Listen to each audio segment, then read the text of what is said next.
hopefully.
This stream is sponsored by IGK TAS, telemetry analysis system powered by IGK.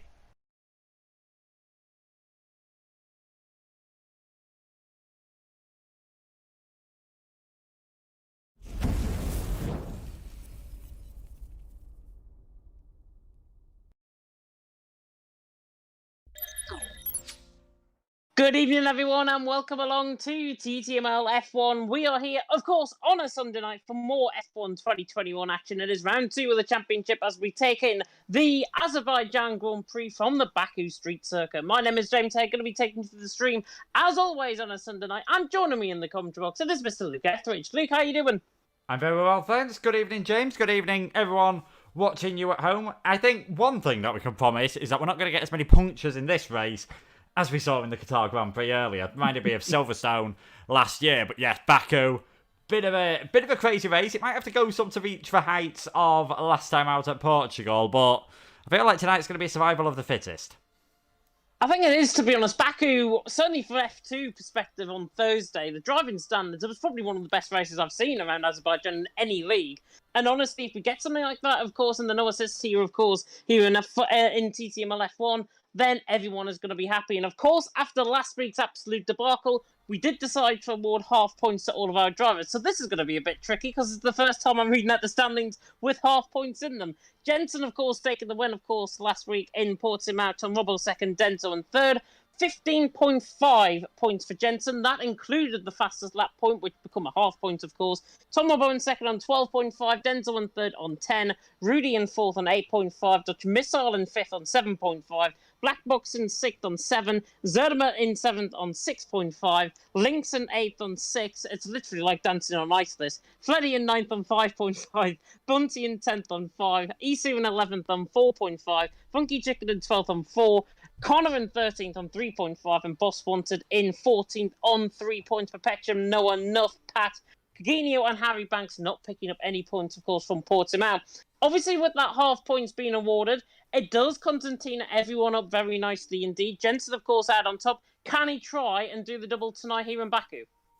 Well, if he continues the form he had last time out, I don't see any reason why not. It was absolutely superb last time in Portugal. Got pole position, got the victory by quite a long way. I imagine he'll be slightly miffed that we had to award half points in the end because he'd done a brilliant job to earn 31. But Portugal, very different track, of course, to Azerbaijan.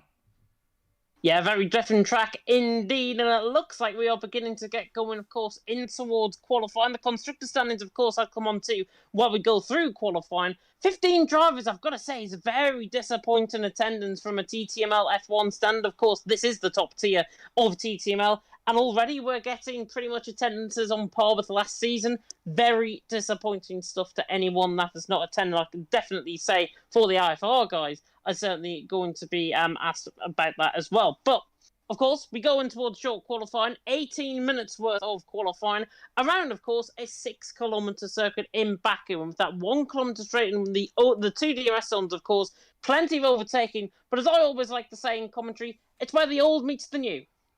Yeah, certainly. You have got the middle sector, of course, which goes around the old city, the famous Castle Corners, which all the drivers will be aware of, but that doesn't mean they won't make any less mistakes around there. And like we said, the final sector, pretty much all flat out, nice and straightforward in the dry, as long as you haven't got any damage on your car and and if there's any wet weather, then it becomes a bit more awkward. But yeah, should be fairly straightforward for the guys to get around there. We'll see what it's going to be like for qualifying. We had a wet race last time around, of course, in Portugal, and that caused a few issues. But thankfully for qualifying, looks like it's going to be dry at least. Yeah, it is going to be dry at least, which is absolutely fantastic. Of course, 15 drivers about to do battle around the track.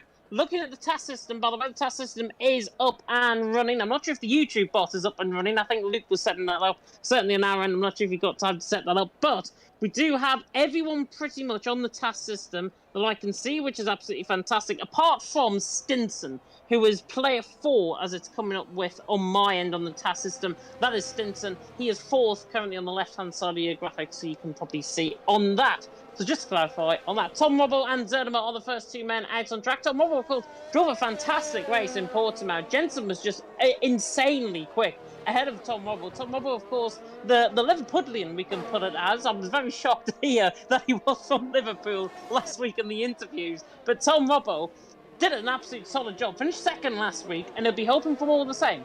Yeah, certainly. He had an absolutely fantastic race last time around. Did everything right that he needed to. Just really just let down slightly by qualifying, I think, and spent a ton of time working his way through the field. And by the time he'd got himself up into that second position, Jensen was already a bit too far ahead, and then, of course, could take it nice and easy. But I'm sure he'll be expecting, well, he'll be hoping that he could put in a good performance tonight. He's already invalidated his qualifying lap there. It's, yeah, I think first qualifying laps here, we're going to see quite a big track improvement throughout the session, and that's not because the track evolution here is ridiculously high, more because you need to build up a bit of confidence, and it's not worth going all out on your first lap, bidding it in the wall and starting from the back of the grid.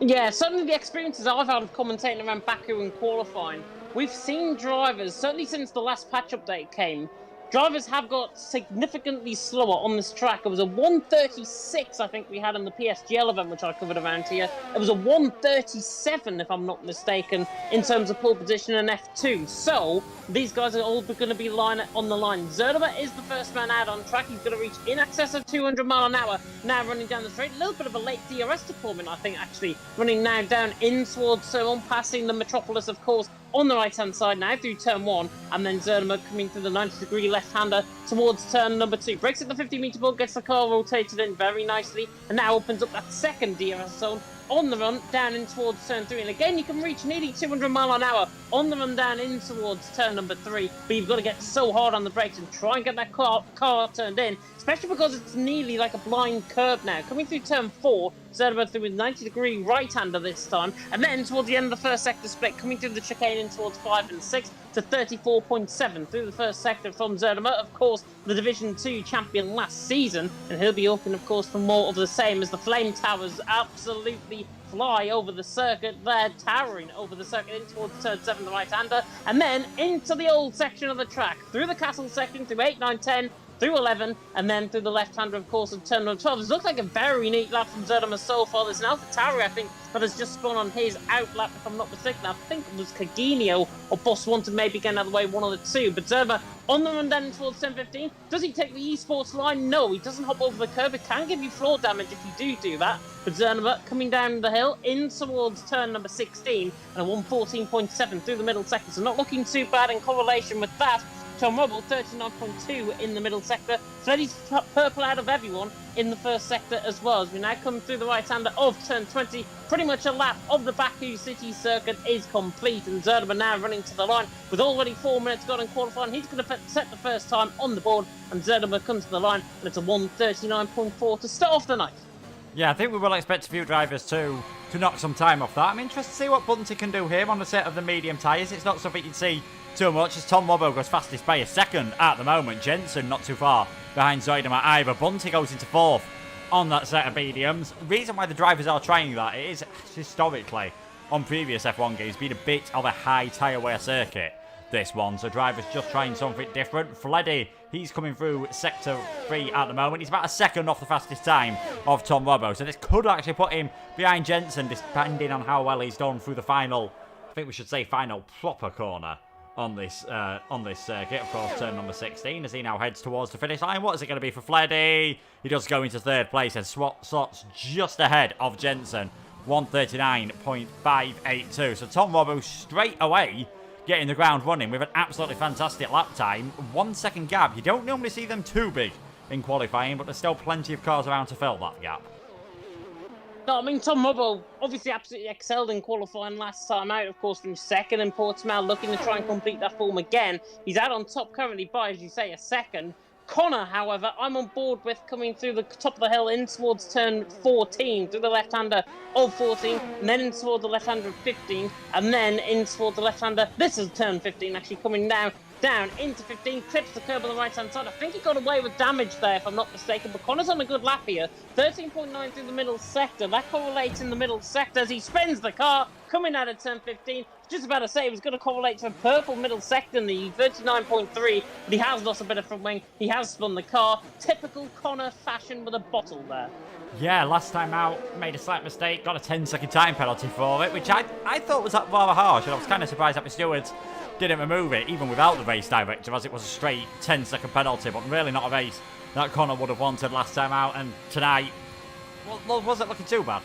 In qualifying, was it 34.6 and 39.3 was up there with what Tom Robbo did, so it looked like he was going to be the second driver in the 138s, but just not able to get things right. And of course, if you're wondering how are we getting all this information in the middle of the stream, it is the TAS system. You can use !help in the chat, and this stream, of course, sponsored by IGK TAS if you want to get the latest telemetry on all of your favourite drivers. But that time at the moment, Tom Robbo still standing up pretty good at the moment. We have got a few more cars out on track. F1 Lover has invalidated. Noah just coming through the middle sector now.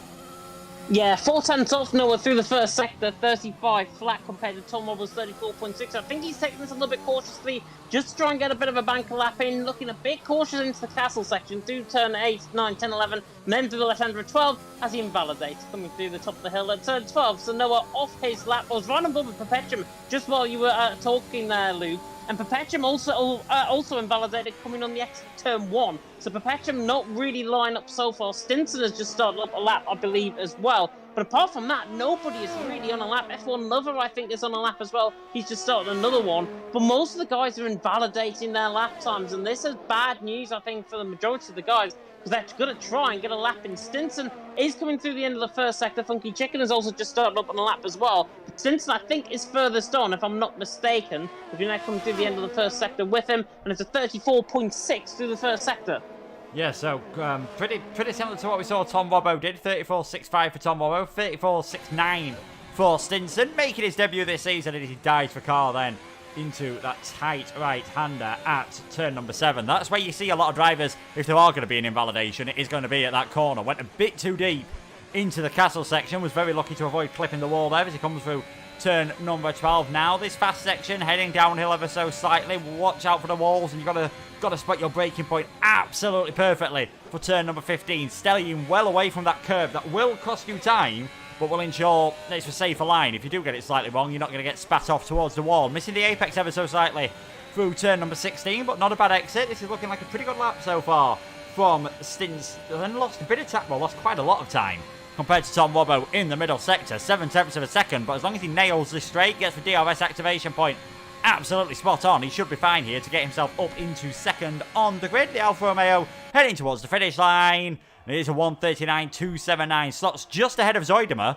Still 8.5 off Tom Robbo, and we are nearly halfway through the session. We are nearly halfway through the session. Funky Chicken is on a lap. He's getting toe off Zoidema just ahead of him, and this is going to really help down the straight. I'm not surprised more drivers are actually using the toe. Funky Chicken to the line. 40 flat. That's really disappointing. He got the toe down the straight, but still a 140 flat. In the first sector, he was well off. Set the purple final sector, so obviously a little bit to go up there with Funky Chicken, but the Northerner in there in P8. Of course, he made his commentary debut last week along with Fonzie in F4. Kaginio was on a lap as well. He's got no front wing, actually, as we come through turn 20 on board with him. So Kaginio hasn't got a front wing. Obviously, must have lost that, I think, coming either down the hill or certainly in the castle section. Probably one of the two areas out on track where you can really lose a little bit of time. Kaginio, though, back into the pit lane. Connor's just starting up the lap as well. Tom Robbo the lad on top, and he's a 10th up coming through the first sector, 34.5, and he looks the one to beat, to be honest. Jensen, however, in the first sector, now on a set of soft compounded tyres, he's gone quicker than him by nearly a 10th. Yeah, of course, earlier on, Jensen was on a set of medium tyres, and that time, about 1.1 seconds off, which is similar to what the tyre delta you would expect. And now that the track rubbers in a bit more, now you've got a bit more confidence, this could well be the lap for Jensen to go fastest of everyone. 1.1 seconds up already on his personal best. He's about a 10th up on what we saw Tom Robbo do earlier on, so it's just all about getting it right through this flat-out section towards the end of the lap now for Jensen. What is it going to be? Last week's pole sitter through 19 and 20. DRS open on the McLaren as he heads towards the finish line. Can Jensen knock off Tom Robbo? He can indeed. 1:18.336. But Tom Robbo has got improved in sector 1 and 2, so he might not be on top for long. He won't be on top for long. 39.1 in the middle sector. I think he's going to nab him possibly at 37 as well to the line. 38.2 in the end. But Tom Rubble bites back. So it's a battle of the IFR boys, it seems, at the top once again. Tom Rubble and Jensen seem like a class apart at the minute. Connor is on a lap as well. He's actually invalid and just hit the curb, actually, coming through turn 20. Or hit the wall, actually, coming through turn 20. It looks like he's going to set up onto another lap. Bunty goes third. 38.5, Division 4 to Division 1, of course, this season. But Bunty, 38.5. That is more likely. The track is really not evolving as what we might have expected. But Tom Rubble leading, Jensen second, Bunty in third. And Bunty with a really good lap in there. However, I feel he's going to probably be outdone by the likes of Perpetuum, by the likes of Noah, who are also on their laps as well. And Noah's furthest on, I think, in the middle sector. F1 Lover is also on there, coming through the first sector. But Noah on a lap, just trying to stay on board through his first sector, 34.8 through the first sector. Bunty set the purple first sector out of everyone. It was more than a tenth quicker than Tom Rubble through the end of the first sector, which is absolutely unbelievable. Of course, he was F4 last season, as I say, but Bunty there in third. He's there on sufferance. Yeah, and that first sector, there's a lot of straights in that, so I wonder if there's a bit more straight line speed, a bit more top end in that Ferrari. You know, a bit less downforce, but didn't lose a lot in the middle sector, or whether it was just pure bravery in the braking zones and getting it absolutely spot on. So he might be one to watch out for, especially at the start of the race. So we'll see what Noah can do now as he's heading towards the finish line. Looks like not going to be too bad of a lap time. Should slot him just behind Bunty, but ahead of Fleddy, I think. Yeah, just going on to a 1:38.778 for him at the moment. Perpetuum, he's invalidated again. He's really struggling with keeping it clean penalties-wise at the moment. Connor, he's just coming through the final sector now, and he's backed off of his lap. Yeah, he's run out of fuel coming through the final couple of corners, and Connor backing off his lap there. Obviously, he's run out of fuel. The deployment's still going down, but he's not going to obviously improve on his lap time. And I think he's got damage, actually, on the left side end plate. We'll see with the camera angle. If it pans certainly on my end, see if he's lost his left side end plate. No, he's fine on the left side, but Connor is into the pit lane. Hopefully he will stay within the white lines, of course, coming into the pit lane. Many drivers failed to do that, of course, in F2 on a Thursday. But Tom Rubble leading the way. Jensen there in second, Bunty in third. Noah now fourth. Perpetuum invalid on that lap, but he is setting up into the first sector once again. And it's a 35.8 from Perpetuum. Doesn't look committed at all. And in fact, he corner cuts coming through sixth. Yeah, Perpetuum really finding it difficult at the moment around this circuit. Boss Wanted, he's doing his first lap now on a set of the soft tyres. Set his best run on the medium, so we are getting the improvements that we would be expecting from him. And again, this is looking like it could be in and around that Bunty-Noah region on that second row of the grid for Boss Wanted. Was the final finisher last time out, but you do get points here in TTML for finishing the race, as long as you're in the top 19. If we did have a full grid in your 20th and everyone finishes, we'll be slightly unlucky not to get any points. But Boss Wanted comes across the line in fourth place, 78 thousandths of a second ahead of Noah. So we are still seeing more drivers get into that 1:38. It's just Tom Robbo looking, well, almost unstoppable at the moment, because, of course, Jensen did knock him off earlier on. Bunty the fastest in Sector 1, Jensen the fastest in Sector 2, and Funky Chicken, courtesy of that slipstream, he's the fastest in the final sector. He is indeed, and Funky Chicken will probably be one to look out for later on in this session. Of course, the track is still evolving out on track here in Baku, and with 3.5 minutes to go just over that. Tom Robbo on top, Jensen second, Bunty in third. However, Jensen is back out on an outlap. He has got an Alpha Tauri ahead of him. I think that was Boss Wanted just off his lap. So Jensen is going to be the first man to start up on a lap, and he's going to try and get 2 runs of this. But he's got to try and set the timing screens alight with this. He's fastest in the first sector, 34.4 compared to Tom Robble's 34.5. Middle sector is where he loses the time. 39.1 Tom Robbo, 39.3 Jensen, and then Jensen 24.5 in the middle sector, 7,000 quicker than Tom Robbo. And I've just seen, actually, Tom Robbo's retired from the session, so he obviously feels he's done enough. I don't think he has. Jensen, if he can really improve that middle sector, he's going to be on pole. Yeah, it is all about improving that middle sector for him right now. So we'll just have to wait and see what he can do on this lap. Boss Wanted, like you said, is backing off, so we're not going to see... well, we might be able to get another one out for him, but he's going to have to be cutting it very fine indeed. So let's see what Jensen can do. He's on his own. He hasn't got a teammate to give him slipstream, which I'm sure would be a pretty handy thing. I expect to see Zoidema and Funky Chicken do that later, and I wouldn't be surprised if a few other teams start thinking about the slipstream. But here we are then, on board with Jensen. He's going to start his lap. Can last week's winner get on pole position once more, or will he be eclipsed by Tom Robbo, or will it be someone completely different. Nice and clean then through turn number 1 for Jensen. Like you, I'm surprised that Tom Robbo went for that retirement, because you would expect the track to evolve enough to find a 10th of a second. It's not like he's got a massive margin at the moment. He's clearly just trying to save some tyres at this moment in time. Jensen now, all the traffic getting well out of the way as he heads into turn number 3. Nice and steady through there, maybe a tad wider than what you would really like to do, but keeps it clean through 5 as well. Got the rhythm, he's not losing too much time at this part of the circuit, and he comes through sector 1. See, there he is, just 36 thousandths down at the moment through the chicane of 5 and 6, heading to a corner, which I always find it's deceptively tricky. This turn number 7, you've just got to get it right, just got to cut that curb enough, and Jensen hits it almost perfectly now through the castle section. Nice and steady for the McLaren driver. This is looking like a pretty good lap. He's got a bit of traffic ahead of him. That is a Ferrari of Bunty that will get well out of the way. Does not want to get involved in this battle whatsoever. Boss Wanted and F1 Lover, they've retired from the session in the pits as well. They realise they've not got any more work that they can do. Again, Jensen avoiding that curb at turn number 15. I wonder if he'd have gone for that curb, whether that would have made a difference in this session. He might not have needed it, because he's over a 10th up at this moment in time. This could well be enough for Jensen. It's all about just using your VRS, getting the gear changes right now, getting as close as possible, shaving the concrete walls here on the Caspian Sea at Baku. What sort of time is it going to be for Jensen in the McLaren as he heads towards the finish line, over and above 200 miles per hour for Jensen? 138, 123. That is good enough for provisional pole position. And looking at the times at the moment, probably going to be enough for pole position altogether, although Connor is going extremely fast and he's got a slipstream.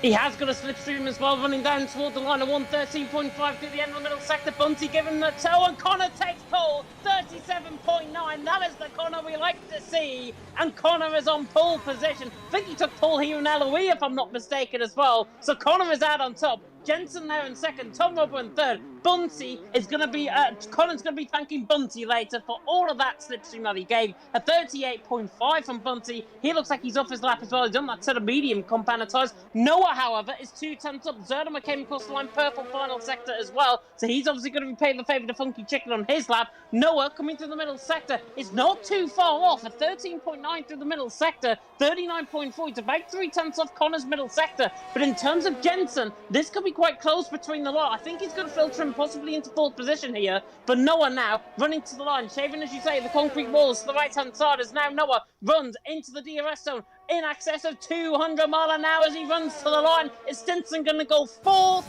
Yes. 38.5, just ahead of Bunty in the end. Zerdimer is off a lap. Fleddy is improving a 10.5 in the final sector as well. We've got Lynx, Cagenial, Perpetuum all on laps as well, I believe, as well. So Fleddy comes to the line. He improves his lap, doesn't improve his position. Funky Chicken's a 10th down out of the middle sector. Lynx is still in the lap. Cagenial was furthest on, however. He is now running to the line. And in terms of his middle sectors, they weren't that great at all. 40.4 through the end of the middle sector. And Cagenial now running to the line. And he goes 10th ahead of F1 Lover. He is on the bubble. Can Lynx try and improve? 114.5. He's one of the furthest on as well. Perpetuum on a set of mediums is furthest on, however. He's now running to the line. I think Zerdimer came across the line there as well. Funky Chicken also came across the line, and that for Perpetuum running to the line goes fourth at a set of medium compounded tires. Wow, what a lap. Lynx, where is he going to go? Is he going to go into lucky fourth position? Runs to the line, and he doesn't. He goes 10th, and he knocks down Stinson into the bottom half of the field.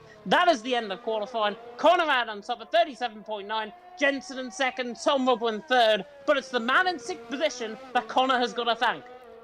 Yeah, certainly. Great lap there by Connor in the end. In that final sector didn't make too much of a difference. It was all about the first sector, actually, for Connor. He was just over a 10th up there. Lost a bit of tiny bit of time in the final sector, but didn't gain, well, lost a tiny bit of time in the middle one, I should say. Gained a tiny bit in the final sector, sort of balance that out. But yeah, got the first sector absolutely fantastically. The man I'd be worried about, though, is Perpetuum. When he got that lap, absolutely right there. Fourth place on a set of the medium tyres. He could be looking very good at the start of this race, as long as he can stay within DRS range of the 3 cars in front, and as long as he can get a good start, because you would expect him to be slightly slower off the line. So the first 2 laps could be absolutely vital for the Haas driver.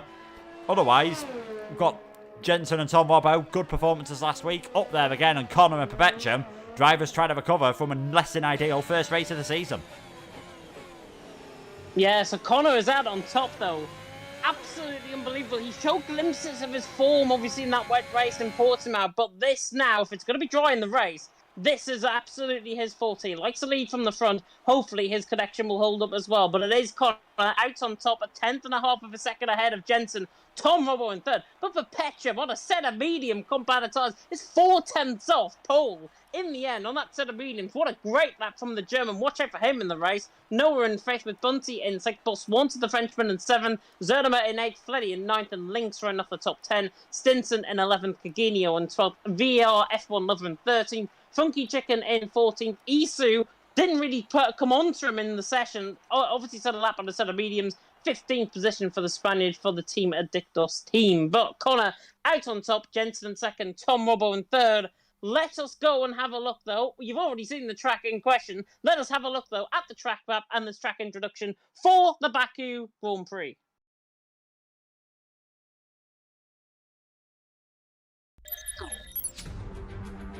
Welcome back, everyone, of course, to TTML. We are here for round number 2 of the championship in Season 6, as, of course, we take in the Azerbaijan Grand Prix from the Baku Street Circuit. And, of course, my name is James Head. Luke Etheridge, of course, joining me alongside in the commentary box.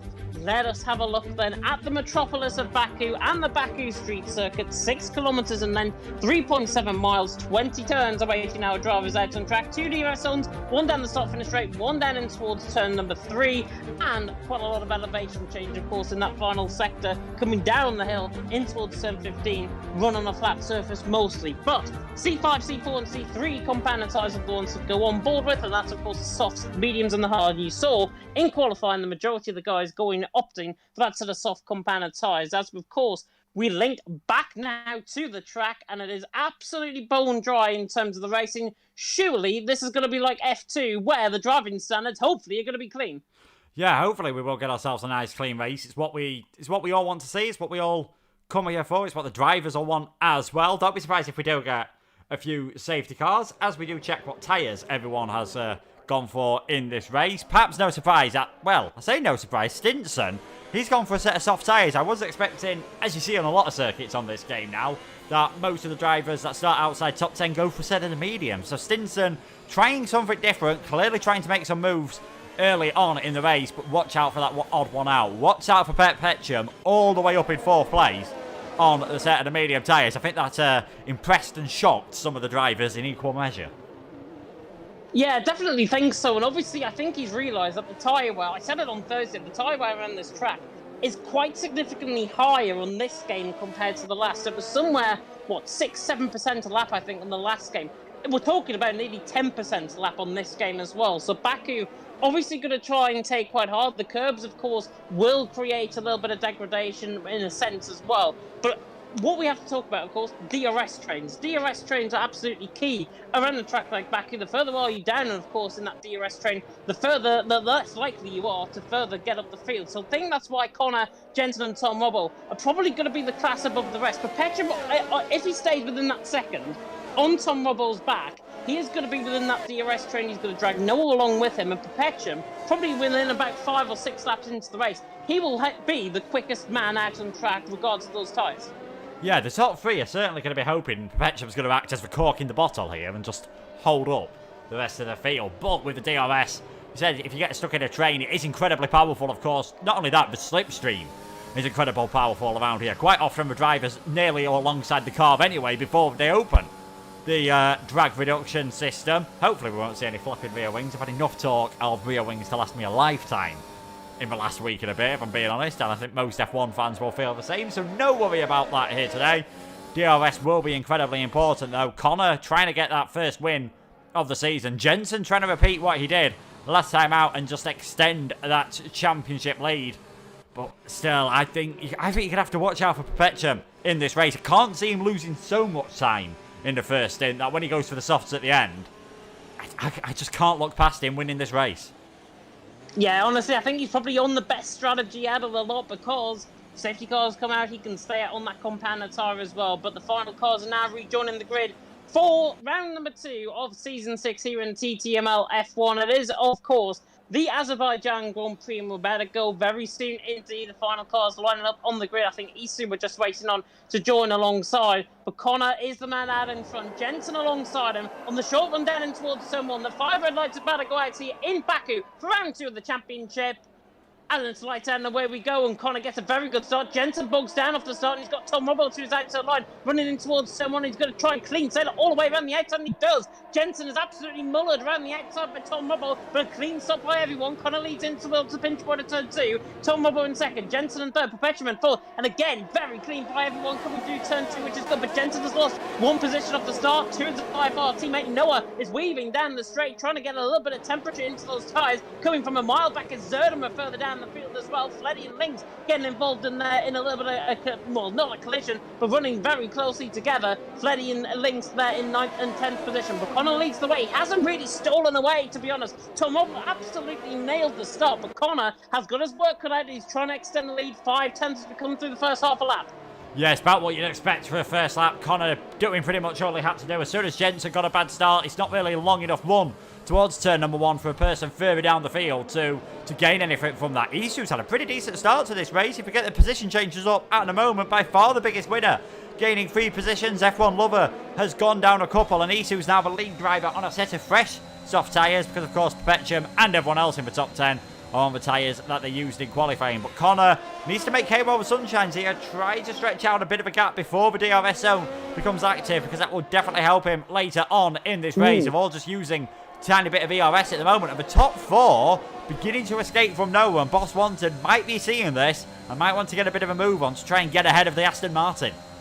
Yeah, definitely. So there's front wing damage further down the field as well. Kikini and F1 Lover in the final 2 positions have picked up damage. 8% damage for Kikini, or 11% damage for Kikini, 8% I think for F1 Lover. 20% actually as he comes into the pit lanes. The Boss Wanted on the back of Noah. I think everyone's continuing on the first lap, which is good to see. F1 Lover, however, into the pit lane with that damage, that right turn plate damage that he has picked up. But Connor leads the way. Tom Robbo in second. Tom Robbo all over the back of Connor. Obviously, he's got that 1 bar ahead of him, and that's what's probably going to be more concerning, the connection, rather than trying to get this overtake done. Because honestly, at this stage in the race, Tom Robbo looks on the back of Connor. He looks quite easily on the back of Connor, to be honest, and he's just there on pure sufferance. Lynx and Fleddy on the back as well. Stinson under pressure from Isu, and they're overwhelming their tyres slightly.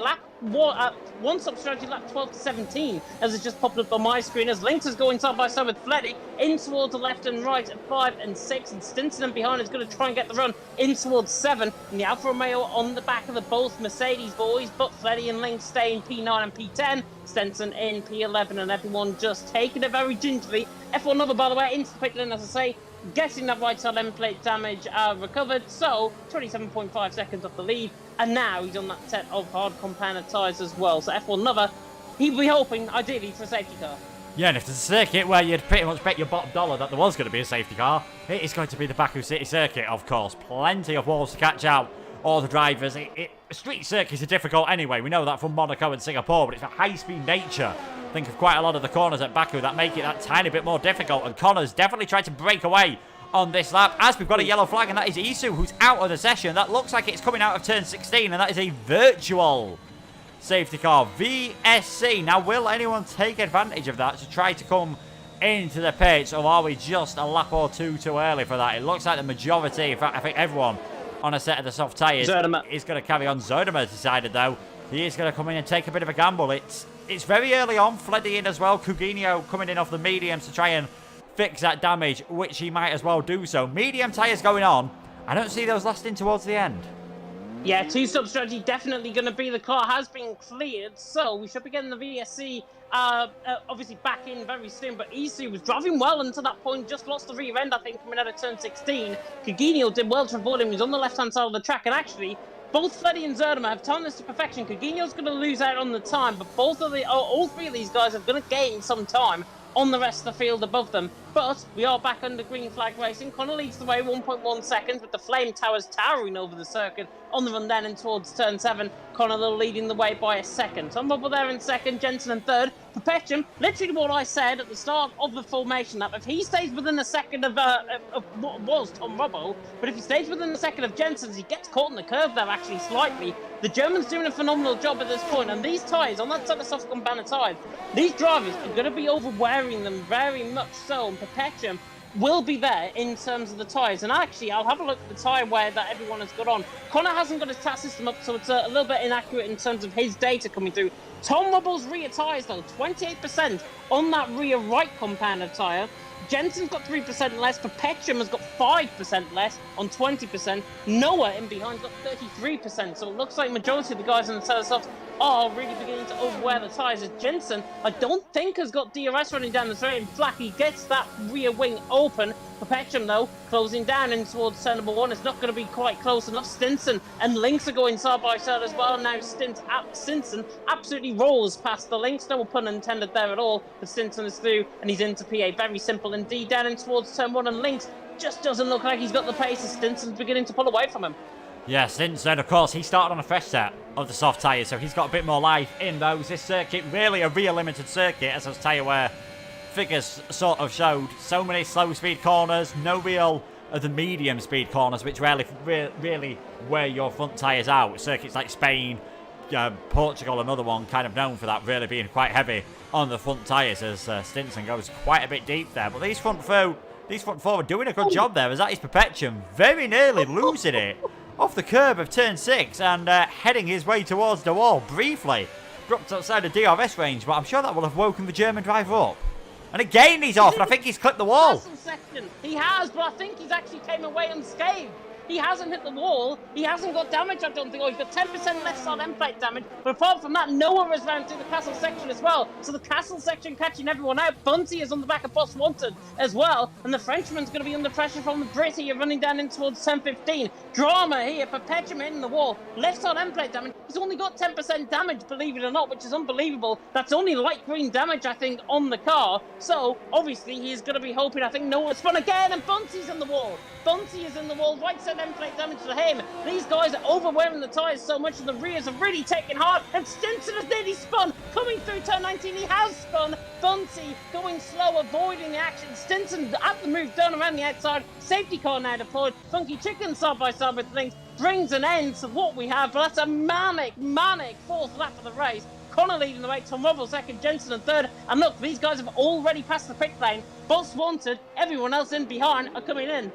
Yeah, it was like Mario Kart, that, rather than F1 2021. I'm not quite sure what happened. Perpetuum had the massive moment coming through turn number 6. That's obviously overheated the rear tyres. Then you get into that vicious circle. Lost it through the castle section. Getting that minor damage. I think he's going to have to come into the pits and get it changed. Any front wing damage on F1 2021 ruins your race. Even if it is 10% and light green, you haven't really got much chance of doing anything significant. So I think he's going to have to come into the pits. And then Bunty making that slight mistake in the dirty air and obviously doing the sensible thing, slowing down when you've got the front wing damage, because you're never, ever in a million years managing to get through that final sector flat out if you've got front wing damage. Just caught Stinson out. He went offline.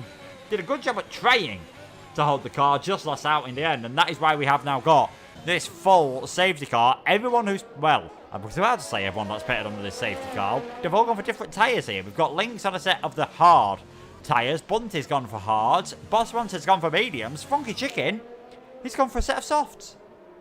He has gone for a set of soft compound tyre, and it's actually not too bad of a strategy, because these softs, if he's on fresh ones, which I think he is, he's on a fresh set of soft compound tyres, so he is going to be trying to enable himself to get further up the field. The hard runners are going to be really struggling in the first 4 or 5 laps in this safety car sit. It's guaranteed, because Fleddy and Lynx, both teammates, they're not going to help each other really. We've seen them battling, of course, earlier on in the race. But Funky Chicken on that set of soft compound tyre, this is going to be his chance to try and make his way through the field, and hopefully this will be his chance to try and actually get a really good result in terms of the end of the race. Connor is into the pit lane along with Tom Robbo, Jensen and Perpetuum, so they're all into the pit lane. Perpetuum still only with that 10% damage. Is he going to choose to get the front wing change? I'm on board with him now as he comes into the pit lane. I think these guys still could come out ahead of Boss Wanted as well, because the delta time is still there. He's halfway down the straight at the minute. Perpetuum is getting a front wing change, so he's going to be behind. But I think the top 3 are certainly going to be there. Connor, Tom Robbo and Jensen all out of the pit lane comfortably ahead of Boss Wanted, so they stay in the first 3 positions. Boss Wanted now through to 4th, and Perpetuum is going to fall into a very nice gap in 5th. Yeah, not bad whatsoever. That safety car coming at a very convenient time for Perpetuum. We have got a difference in the top drivers here. Connor has gone for the hard tyres. Tom Robbo and Jensen have gone for a set of the medium tyres. So the safety car should be coming in at the end of this lap, I believe, even though we have got quite a bit of a gap for some of the other drivers, as Funky Chicken has done that very clever strategy. As I'm sure you're all aware, you have to use 2 different types of dry tyres in a dry race in Formula 1. Funky Chicken started on a set of the medium tyres, he's now used a set of softs, and now he's back on the set of medium tyres. Very clever from the Alpine driver, should be able to get those towards the end. Yeah, so the medium compound tyres should be able to manage it quite easily. So I'm not surprised actually he's decided to come in sprinting, but then again, he wastes away his track position. And that's the biggest problem, because he was on a set of softs. What about if another safety car came out, 3-4 laps up the road? He was on the perfect tyre underneath that safety car. So I think, honestly, it could work one or two ways. It's a bit 50-50. It could work one or two ways. Either there's a safety car in a couple of laps and this strategy is completely flawed now for him, or he should have stayed out and then possibly could have been towards the top end of the field. If he was getting past, of course, within the DRS train, he would probably be passing the majority of these guys because he knows he's got pace. I know he's got pace as well. And it works a bit 50-50, to be honest. Funky Chicken there in 11th. I'm not going on this better strategy whatsoever. I think it's a good strategy to pull off. But if there's another safety car in 3 or 4 laps' time, I think he's on the wrong call. Yeah, I mean, you don't really know. As Sebastian Vettel famously said, I've got balls, but none of them are crystal. Like, we don't know what's going to happen here, but you're probably right about the fact that it is Baku, and we've seen already what looked like a fairly innocuous, stints, and most other circuits would have been able to get onto some runoff area, slow it down, and have no worries whatsoever. By the time he'd slowed it down, unfortunately for him, he had found the wall. Quite a big hit in the end, as you saw it rip off the front right tyre. And yeah, out of the race for Stinson, and that is what caused this safety car. We're just waiting for F1 Lover to catch up for the lap to the pack, so we are going to get one more lap under the safety car. That's definitely good news if you want to set in the medium tyres, and this is going to be an interesting restart. It's a very tricky track to get the restart here because of how long it is down the straight. If you go early on, you're just going to give the cars behind you an absolutely fantastic slipstream. So I think Connor will leave it very late to put the throttle down here in a lap's time, and that generally leads to a bit more chaotic restarts than what you'd normally see. Yeah, I think with Connor, he'd be aiming to go around the DRS detection, the DRS zone point out on the track, which is nearly halfway down the straight. So I think he should go there just to really counteract anyone in behind trying to get the run on him, so he gets the perfect run. Remember, he's on that set of hard compounded tyres. Tom Robb on that set of mediums. He's going to be, 8 tenths to a second quicker on that set of medium compounded tyres than it is compared to a set of hard. Maybe even more than that. But Tom Robbo has got Jensen behind him, and Jensen, we have seen, he didn't get a good start from this race. I think now this is probably his catch-up point. This is probably his point now, where he realised in the race, I've got to follow Tom Robbo, I've got to try and get past Connor in all of this as well. So he put the pressure on the NSX man in front, and I think Connor, when he is under pressure, he doesn't handle it well. And I've seen that in LOE when I've commentated on him on a Saturday. Connor really does not handle the pressure well, and Tom Robbo and Jensen do. So they've got to try and feel out that weakness basically on the man in front.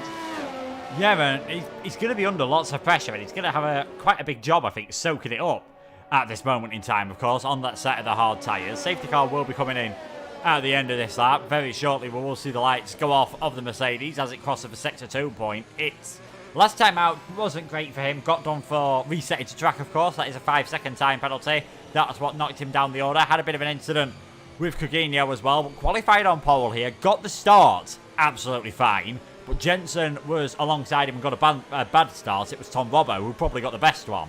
Now Tom Robbo is right behind him on a softer set of tyres. Connor is going to have to try and find a point here to catch Tom Robbo napping. Now would be ideal, but it is just too early on the straight to really go for it unless you've built up a gap, and that's why Connor is leaving it quite a long way. And this field's actually quite gapped at the moment. Boss Wanted and Perpetuum are quite a bit behind. They are quite a bit behind, but are they giving themselves a run possibly down in towards someone? Connor, there is the DRS detection point. He's already gone past it, so he's not going to go then. It'll be on the entrance into the pit lane. Now he goes, and Tom Robbo is there with him. 2 tenths of a second in behind. We get back underway here in Baku. Connor leads the way down in towards Tom Robbo, but he hasn't stolen a march on Tom Robbo at all. And in fact, I think Tom Robbo's had the better start. Noah is down the inside of Funky Chicken, gets the move done down in towards Tom Robbo. Boss Wanted him behind as well on Jensen, looking very racy indeed. And now Tom Robbo is going to have a crack at Connor down in towards turn number 3. But I don't think he's going to be close enough. He's got 80% of that ERS to use up. He looks to the inside line, looks to the outside line, doesn't commit. Connor, perfect car placement there, and he's through and he's into, still in the lead of the race. Bunty and Noah are side by side further down the field as well. The Aston Martin and the Ferrari going side by side down the straight and towards 3 now and towards 4, the right-hander. And Noah just about leans on Bunty and now makes it 3 wide actually for Funky Chicken. Tries to sandwich himself in as well. Doesn't want to be in a Funky Chicken sandwich, I've got to be honest. Noah clips the curb nearly into the back of Bunty. Funky Chicken picks up a little bit of damage as well as a result. I think he's got well away with that unscathed. And Noah down the inside line finally gets Bunty. It looked on, to be honest, from Noah early on in the lap, and Noah is now through and he's into P10. Crucial stuff because Bunty, of course, is on that sort of hard compound tyre. Connor still leads, Tom Rubble second, Jensen in third, and honestly, both IFR drivers look quicker than Connor. Yeah, it was a very racy restart that from Noah. Gained 2 positions. We didn't see too many more changes, but like you said, both of the Tom Rubble and Jensen looking faster than the NSX man at the moment. So what's Connor going to be able to do in this situation? Gets a pretty good exit off turn number 16, the dirty air that we've always talked about in Formula 1, and I'm sure we will be doing next year, no matter how much it is reduced. But in fact, Jensen's here had an absolutely fantastic run as well. We might be heading here. Connor just weaving ever so slightly down the straight. Tom Robbo following him and Jensen choosing not to at this moment in time. I think Connor is just going to be following up ahead into turn number 1 this time around. Next time, DRS will be activated. So it'll be either lap number 10 into turn 3 or lap number 11 when we start seeing the moves from Tom Robbo and Jensen. But you can see here the Williams almost pushing the Ferrari through the first sector. He is indeed, and Tom Robbo is on the back of Connor. Is he going to go for move to the outside line in towards 3? Yes, he will. Is Connor there? So to the defence on the inside line, just briefly ahead there, Tom Robbo, but Connor is still side by side with him. Tom Robbo, Connor will have to leave the room on the inside line. He locks up actually, gives Tom Robbo the inside line. This is a great battle between them both. Jensen just watching him behind, thinking, go on, make contact. Connor and Tom Robbo now into 5 and 6. Tom Robbo on the inside line, and Jensen could sweep past them both if he's not careful. Tom Robbo now on the inside line, in towards 7. This is what we saw with Noah, but Connor around the outside in towards 7. Can he get the move done? They're going side by side into the castle section. Tom Robbo takes the lead of the race. Brilliant battling between them both. Connor almost looked like he was on a set of mediums there, to be honest. Commentators sort of hard. He clips the wall on the inside line, loses a second already, and now Jensen's down the inside line. Connor's not going to back out of this, but Jensen's through, and he's into P2. And now it's Hunty now, because Boss Wanted is now on the back. Connor now down to 3rd. He hasn't got any damage, luckily, but Tom Rubble leading the way, and that second has now cost Jensen possibly a run in terms of the DRS next time around. Yeah, of course, just lost so much time behind Connor. I think he went a bit too deep into turn number 7. Did the Ferrari driver, maybe overheated his tyres as well, because he was definitely sliding through the castle section. You can see now he's dropped back from Jensen, and Boss Wanted is really starting to close up. He's used a lot of his ERS here. He's down at about 24%. Boss Wanted's in the high 50s, and this is going to be fairly straightforward for the AlphaTauri driver. Gets himself up into 3rd position. Perpetuum there in the background trying to get a bit of a look of this. So that is now Tom Robbo leading, Jensen in 2nd, Boss Wanted 3rd. He of course pitted straight away when the safety car came in and gained that position on Perpetuum. Perpetuum's still in a good situation in this race. He must be absolutely brewing that front wing damage. It would have been intriguing to see what he'd have done without that, whether he'd have took that advantage to pit under the safety car or tried to stay out until a bit later on as Connor goes a tad deep into turn number 3. Noah going to another position as well on links. He's flying through the order on those mediums. He is. Funky Chicken I was on board with as well. He might have seen me just, or hear me just like looking at a battle further down the field, but Funky Chicken's spinning into 10. Great battle that was. Bunty swept down the inside line as well on the outside of turn 1 in towards turn 2. Got the move done on Fleddy. So Fleddy down 2 positions. Funky Chicken up to 10. Bunty now through and he's into 11. Really good stuff. Noah looks so quick, I've got to say though. On these set of medium compounded tyres, he's on 4 lap all mediums at this stage. And he's got pretty much half the amount of tyre wear compared to Caginio ahead of him. Caginio is 2 lap older in terms of his tyre life. 28% he's worn away. Noah's on 14, so it's exactly half on that rear right tyre that Noah is commanding this, and Caginio's neatly got into the wall coming through turn 15 at the top of the hill. Tom Rubble leads the way though. Jensen is going to have a run possibly down the straight in towards turn 1. He's 8 tenths away. I don't think he's got any intention of going for a move. Speaking of intentions though, I think Perpetuum's going to get the move done on Connor, and Zernimer's going to have a double toe on them both, and we're going to go 3 wide down the straight. Zernimer absolutely flies past them both as if they're not even there. Zernimer on the outside line, Perpetuum now on the inside line. Side by side we go down in towards turn 1. lap 11 out of 26. Zerdimer on the outside line. Perpetuum so much later on the brakes, runs wide, and Zerdimer gets the move. Zerdimer is through, he's into fourth, and now Connor is back on the inside line as well. This is phenomenal stuff. Catches the curve on the inside. Nearly takes Perpetuum with them, and they're still side by side now, coming out of 2 in towards 3. And Perpetuum, I think, was going to get the run. He does get the run, and Connor did pick up the DRS, didn't have any reaction, and Perpetuum's now through, and he's into 5th. But Perpetuum and Connor, absolute sitting ducks there. Zerdimer on all the tyres, absolutely waltzes past them, and look at the gap, he's already more than a second clear. Yeah, Connor, that's quite a few times he's lost it on the exit of the corner as Perpetuum almost drifts his way into the entry of turn number 5 there. Very interesting indeed. Coutinho's tapped the wall. He's got some front wing damage, right end plate damage. He's really struggling now. Second time this race we've seen Coutinho in the wall, and he is going to drop down the order. I think he picked up a bit the lap before and now just compounding the problem, completely missing. So he'll be coming into the pits as Perpetuum made a mistake in the castle section. I think now he's got big front wing damage for the second time in the castle section. Perpetuum being caught out. It's all falling apart for him. And Perpetuum lets Noah through as well, and Noah's through, and he's into P6. It's beginning to look like a bit of a war of attrition out on track. Perpetuum, 36% damage on that right side end plate. Coutinho, 33%. And Jensen's just picked up a bit of damage there as well. 8% on that right side end plate damage. Not sure if he clipped the wall coming out of 17 and 18, through that little left and right. But Jensen has got damage as well, so Tom Rubble leading the way, 6 tenths of a second across the line to pretty much nearly complete the halfway stage. Tom Rubble leading the way, Jensen in second, Boss Wanted in third. Noah is going to come storming at Connor here, down in towards turn 1, absolutely sails on by him, down in towards turn 1, late on the brakes, late as you like, lovely move that, and Noah's through and he's into 5th, and Connor cannot simply respond on that to the hard Commentators. But remember, those to the hards are probably going to get to the end of the race. The mediums might not, and the safety car could certainly turn this race upside down, but Tom Rubble leading the way, Jensen in second, Boss Wanted in third. Noah, however, is my man to watch because he's right now pretty much within the vanguard. If he can catch the Zerdimer, he can catch anyone. Yeah, and another reason why he might be the man to watch as well. We've got Zerdimer on the older tyres. Boss Wanted has front wing damage. He has 10%. Jensen has 8%. How much that will cost them, I'm not so sure. Jensen might be getting helped out here just by being within the DRS range of Tom Robbo, but Boss Wanted doesn't have that luxury. So they are all fairly spread out now from 3rd to 5th place. Connor, he's got to try to hang on to these drivers at the moment. Medium tyres on Jensen's car, 16% on his rear right. So he should be able to get at least another 20 laps out of them before they got into any trouble.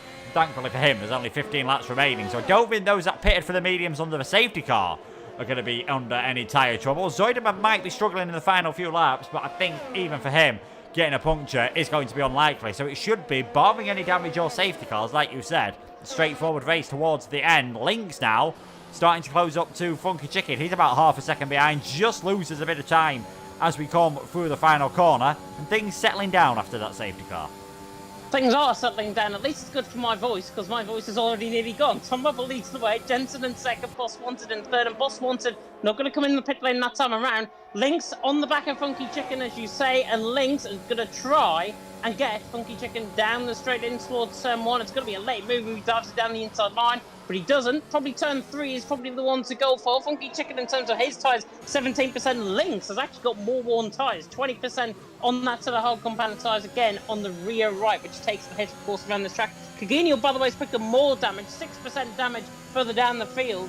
But looking at everyone now, Tom Rubble leading the way, Jensen in second. It's all now settled down, into a little bit of a lull. And hopefully this is not a sign of things to come possibly at the end of this race, because if it's anything like F2, we're going to be in for an absolute treat in the final couple of laps. But Tom Rubble leading the way, now through halfway stage. Jensen in second, Coutinho though retires into the pit lane. So Coutinho obviously fed up with picking up the the front wing damage, so he is now into the pit lane and calls it a night.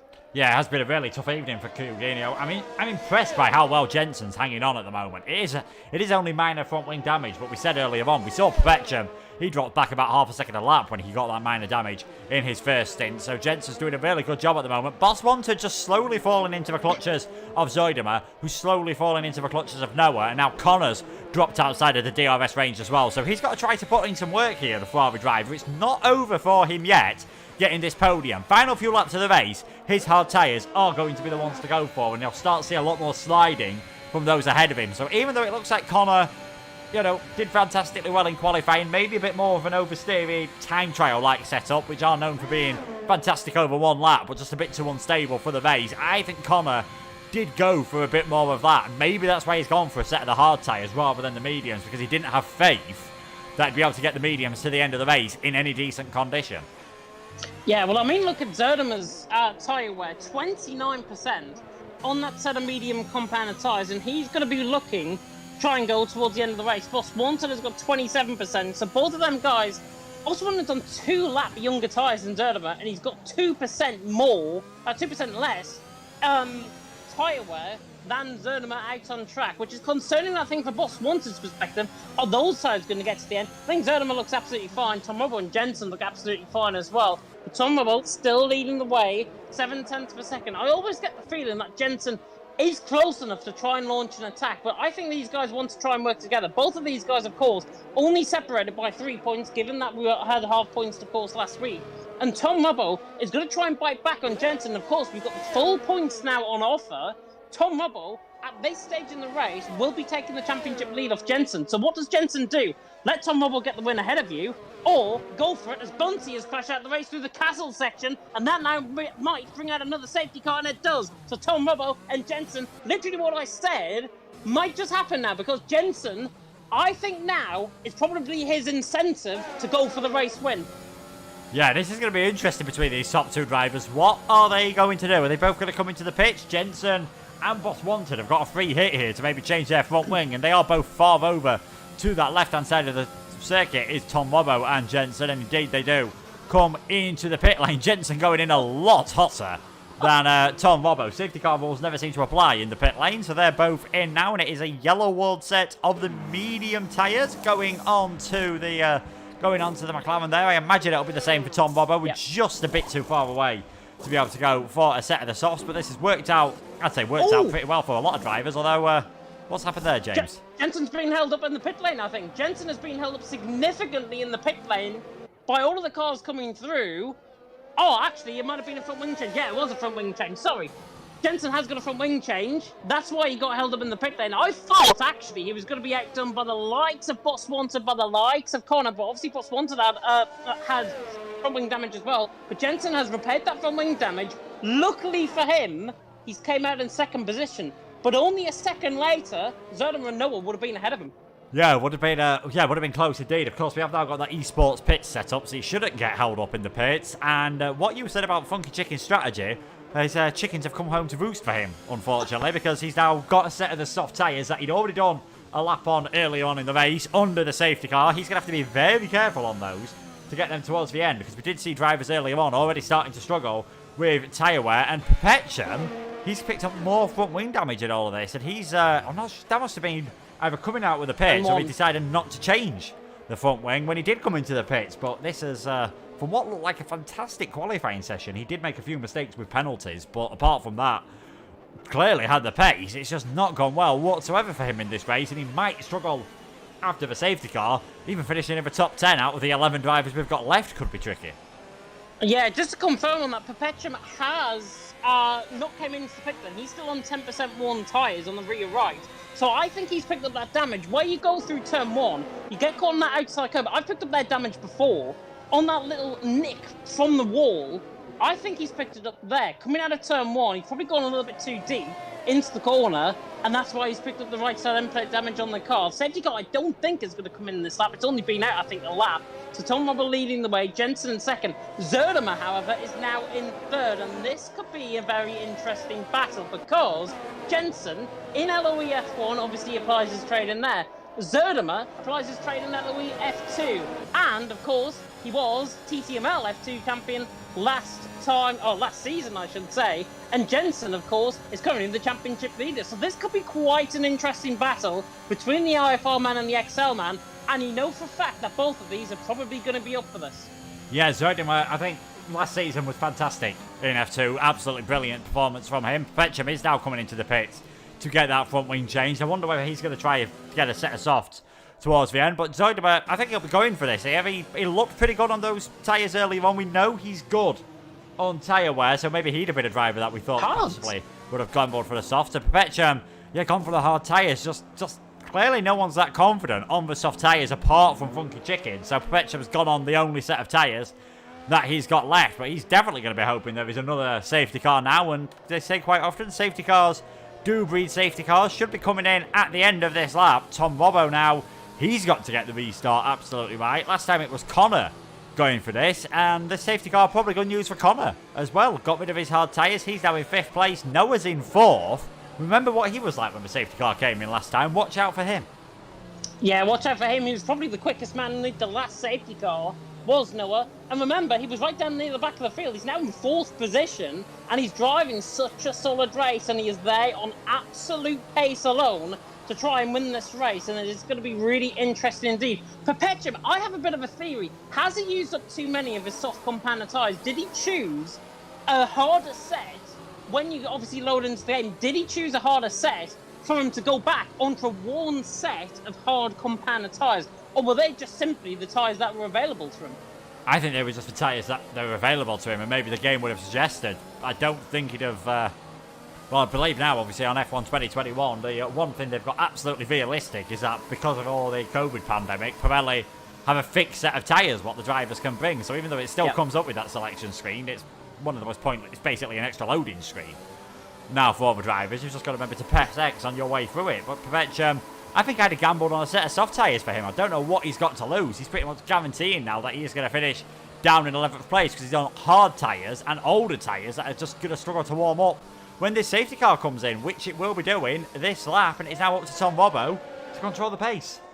Yeah, Perpetuum is staying off the back of Fleddy as well, which is quite interesting. Might not want to get caught up in any damage whatsoever. But Tom Robbo is now the virtual Vermaelander. He is now the virtual safety car, and he is sticking in a very consistent 86, 87 mile an hour, revving in second gear. But he's doing this, obviously, to waste away some fuel. He might have an excess fuel load. And now, is he going to go at this DRS detection point? No, he's going to wait a little bit longer, just upping the pace gradually. And now Tom Robbo is about to say go on the entrance in towards the pit lane. He now says go, and Tom Robbo has actually been outdone by Jensen. And Jensen's right alongside him, nearly down in towards turn 1. Noah's certainly alongside Zerdamer, and he's down the inside line of him in towards turn 1. And now the Alpine and Aston Martin will go side by side. Fleddy's lost out to Perpetuum and all of that as well. And Zerdamer to the outside line through 2, just about gets the move done. I think Noah's came out of that unscathed, which is good. And Noah down to P4, and Connor is not going to lap up this opportunity whatsoever because he is on the back of Noah. Can he get the move done down in towards turn 3? It's late from Connor down the inside line, forced onto the curb. I think he forced himself onto the curb more than anything with that move. But Connor now stays in 5th position. Little bit of what's the word I'm looking for? Maybe a little bit of desperation kicking in there for Connor, trying to get the move done early, trying to force a mistake out of Noah, but of course these curbs absolutely deadly. Didn't want to go for the move. He stays in behind, he's still in P5, but Tom Robbo leading the way. Jensen in second. Jensen, initially, the phase of his restart was absolutely sensational, but now Tom Robbo is nearly a second clear, so Jensen obviously struggling, maybe in terms of tyre life. Yeah, but it was just a bit too predictable from Tom Robbo. It was pretty obvious when he was going to go there, as that's boss one turd facing the wrong way. He has managed to avoid hitting the wall, so if he can get that 3-point turd, he's still in with a chance in this race of finishing some points. Was in last place last time, but picked up some points, and he'll pick up a few more this time around. Lynx and Funky Chicken battling as well, and that is now Lynx in 6th, and I think they all got held up by the spinning Alpha Tauri because they have now lost 3 seconds to the cars in front. But yeah, Jensen just got the restart absolutely fine. Fleddy's picked up some front wing damage. Just couldn't quite get close enough to Tom Robbo to get the move done. He seems to have recovered ever so slightly on this lap. Perhaps just losing out in the dirty air. But yeah, things starting to spread out all of a sudden as now Perpetuum and Fleddy are battling side by side. And I won't be too surprised. There we go to see the Mercedes diving into the pits. And this probably will be for a set of the soft tyres. Yeah, it probably will be. I think Fleddy has got nothing to lose in terms of a set of softs. In terms of the battle, by the way, between Lynx and Funky Chicken, I think Funky Chicken picked up an illegal overtake because Boss wanted obviously spun, that he was ahead of them, and I think Funky Chicken overtook Lynx illegally, as the game puts it, and he let him back through down and towards turn 15. So that's what I think happened there. Lynx is up through and into P6 still. Funky Chicken there in P7, but I think there was an illegal overtake in that, and Funky Chicken obviously realised that Lynx was still ahead of him, and Lynx is still ahead of him, and he's in P6. So I think he's played the cautious card, to be honest, there. Probably the right thing to do, especially because you don't want our steward right on your coattails. But Tom Robbo leading the way, Jensen in second, Zerdamer in third. Connor looks quick on the back of Noah. Noah just doesn't look like he's responded so far to coming through the castle section, very close to the wall there on the right-hand side. But Connor now through turn 12. On the back of him, only 5 tenths away. Of course, DRS is going to be enabled next lap around. Tom Rubble, though, doing a phenomenal job out in front. It looks like he's got the measure of Jensen at this still early stage with only, 9 laps to go. Yeah, only 9 laps to go. Fuel's starting to burn off. Like you said, I think Tom Robbo, and I think a lot of the drivers will have an excess of fuel. They aren't able to use Rich Mix, of course, on F1 2021, so got to burn off fuel just by over-revving it in the safety car. He's far enough ahead that he doesn't have to worry about Jensen, and he's got much better ERS usage and better tyre life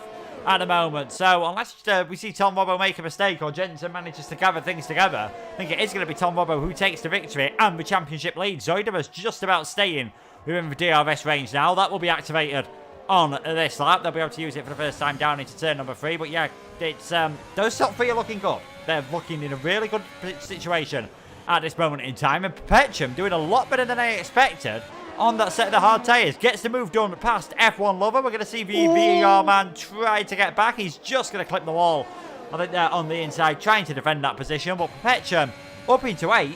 These harder tyres seem to be suiting him.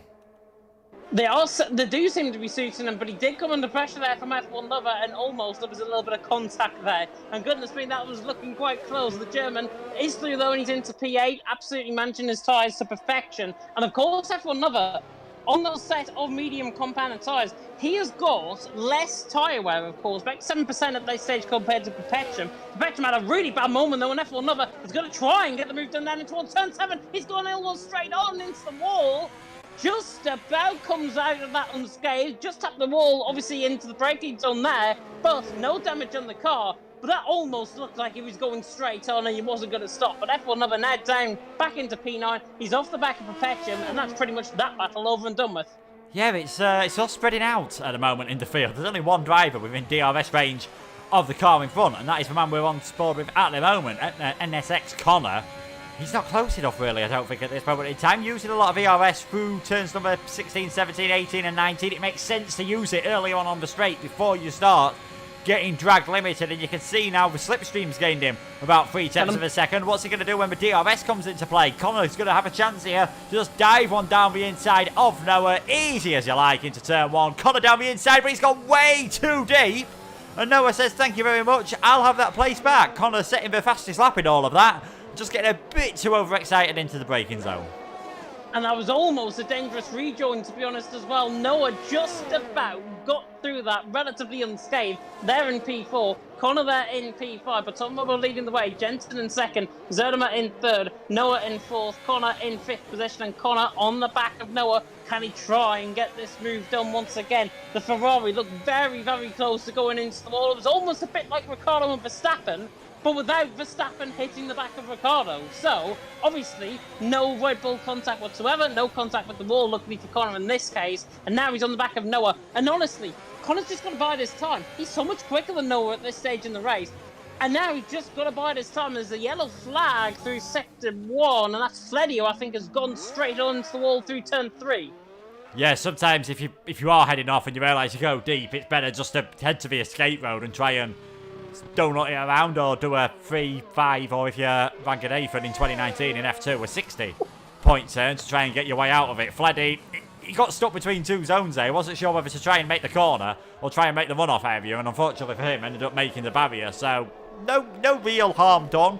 Didn't lose any places. He'll be back into the pits, maybe get another fresh set of soft tyres on, and see if he can go for that fastest lap. Connor this time a lot closer to Noah. They shouldn't have to go as deadly on the brakes. He won't, and he's going to go down the inside line and towards turn 1. Noah will defend, but I think Connor, as long as he gets his braking point set up this time, he has got the job done, but again runs slightly wide. Much more like it from Connor. He is finished into P4, Funky Chicken, and behind on links as well for 6th and 7th. Noah, by the way, Tokyo drifted it through turn 15 on the curb. Very nice drift. I've got to give it a 10 out of 10, and he's still in 5th position now, obviously being overtaken by Connor there. Funky Chicken in 7th position. Can he try and get the move done on the back of links? I don't think he will. There's 5.5 laps to go. Tom Rubble leads the way. Jensen in 2nd. 3rd position for Zerdimer. Almost looks like, to be honest, the top 3 are set in stone, but with now Connor in clear air and pulling away from Noah, can he try and latch onto the back of Zerdimer? And can Zerdimer try and find something to latch onto the back of Jensen? Yeah, I think Connor's getting onto the back of Zonema is definitely likely. I think getting any further than that's going to be a bit of a struggle, to be honest. We've already seen getting moves done isn't the easiest around here unless you do it in the DRS zone. Noah just seems to be dropping back now. He was doing fantastically well on the first restart when there was a bit more fuel in the car. Now that it's starting to burn off, doesn't quite seem to have the pace of these guys around him, and you can see already outside of that magical 1 second window, Freddy's coming to the pits. Funky Chicken not too bothered if he doesn't get ahead of Lynx, because of course he's trying to manage his soft tyres, and we've seen Lynx with a 3 second time penalty at the moment. He's the only driver currently still in the race with a 3 second penalty. We did see Coutinho pick up one for multiple warnings and one for speeding before he came into the pits. Connor's already got within DRS range of Zoidema, and I think he is going to get this move done. Both of them though are very low on ERS, so this might make it a tiny bit trickier for the Ferrari. I don't think so, because Connor's now down the inside line, very similar to what we saw with Noah a little bit further on down the straight. New fastest lap to boot as well, and Connor sailed on by Azerbaijan down in towards turn 1. Who would have thought that move was going to be pulled off a lap ago? I certainly didn't. Connor's Looney's into P3, now has got to save up that ERS to try and use for deployment on this lap around, and Zernema could try and come back at him down in towards turn number 3, but I don't think he's going to be close enough. In fact, I think he will be close enough, but he doesn't go for the move, doesn't want to risk it, and Connor actually gets caught in the outside curb, nearly goes into the wall, and Connor stays in P3 for now. 2.5 seconds to Jensen. He's got 16% of ERS. To be honest, Jensen's got 8% of ERS at this stage as well, so Connor trying to use up that deployment to try and get a little bit closer. I think it's the final sector, coming through that left and right of 18 and 19. You want to use the deployment there. If he's more than a second clear of Zerdema, he is going to get Jensen probably before the end of this race, and look at that, Zerdema's gone into the wall, and now it's a second dead on. Yeah, and last time around, Connor was 1.5 seconds faster than Tom Robbo, with a further 2 attempts faster than Jensen. He's absolutely flying. Of course he had the DRS, and those two didn't, but the DRS is powerful around here. It's not 1.5 seconds powerful. Don't get that mistaken. Connor definitely the fastest man on the circuit at the moment. Just needs to save a bit of that electrical energy and go again. Zoidema did hit the wall ever so slightly. Didn't get any damage though, but that momentum loss might give Noah a chance to get himself up into 4th position, who has got a tiny bit more. Well, in fact, he's lost a bit of ERS compared to Zoidema, who's done a bit of a good job on this lap, trying to recoup that electrical energy. Noah will have the DRS, but I don't think he's going to be close enough to get a move done on this occasion, although Connor did surprise us last time. I don't think Noah's going to be quite as brave. I don't think he's going to be quite as close, but Zoidema not going to feel the need to defend here. Noah trying to just get into the mirrors, try to put the dummy move on, similar to what we saw Hamilton do to Verstappen last week at the Brazilian Grand Prix. But Noah stays behind for now. This could be the battle to watch out on track. That last lap, Connor actually lost a bit of time to Jensen and Tom Robbo.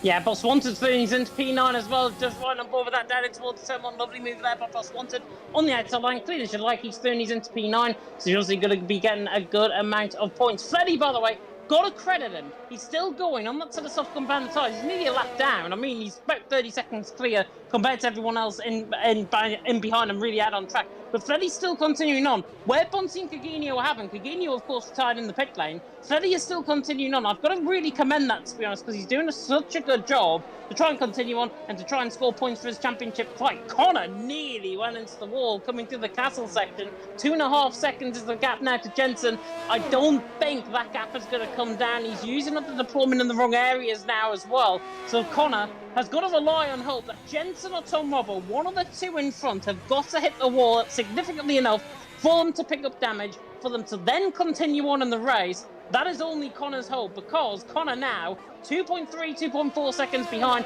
Yeah, he's catching, but he's not catching enough to try and land a blow. Yeah, the gaps are pretty much stabilised in the field. Tom Robbo's always hovering about 1.5 seconds ahead of Jensen. Jensen's hovering about 2.5 ahead of Connor. Noah can't get close enough, can't stay close enough in the middle sector to Zoidema. He gains down this straight, and we're seeing it now. Those times start to come down, but he's not really ever threatening the Alpine driver. This is going to be a pretty good performance in his second race this season in the top tier, as Noah runs a bit wide there. He definitely lost time in that, but did get himself a 3 second time penalty. Thankfully for him, it will not cost him anything at the end of the race. Funky Chicken's just trying to get his tyres towards the end of that race. Now, unsurprisingly, losing a bit of time to Lynx. Funky Chicken 50% on his rear right tyre compared to 30% for Lynx. It's what a race which promised so much. We saw plenty of action. It's almost like it all happened in the beginning and the middle, because towards the end it just looks like it's petering out. But I'm sure Tom Robbo won't be complaining about that too much. He won't be. He's 1.7 seconds clear. Jensen in second, Connor in third. I'm totally befuddled, by the way. I was running ball with Noah when he picked up that 3-second penalty down in towards turn 1. And he went wide, but he didn't go wide enough for him to be all 4 wheels off the track for him to pick up a 3-second penalty.